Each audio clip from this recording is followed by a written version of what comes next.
Magandang umaga sa ating lahat mga ka-DR. Ito pala yung nakuha namin kagabi. Imbis na palaka, bayuko at saka pagong. Aahonin na natin tong bayuko.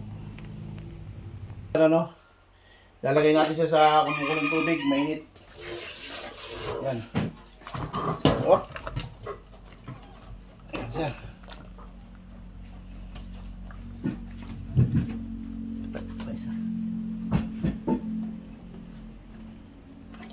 Ito pa yung isa.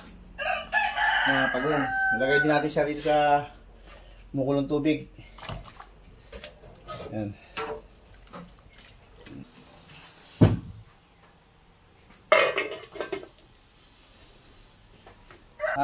Ito nga pala mga ka-DR, ano? Tanggalin natin yung laman niya doon sa shell. Ito pinakamabilis magtanggal niya kapag nilaga mo siya. Yan. Oh. Ayun yung sabaw niya. Mainit. Yan o. Laki ng laman niya.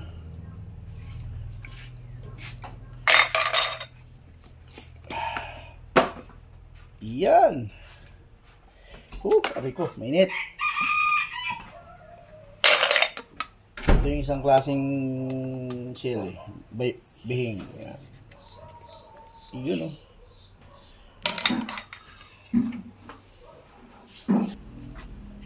Ito mga ka-DR, ano? Natanggalan na natin siya ng bituka. Ito. Huwag masyado matutusok yung abdo.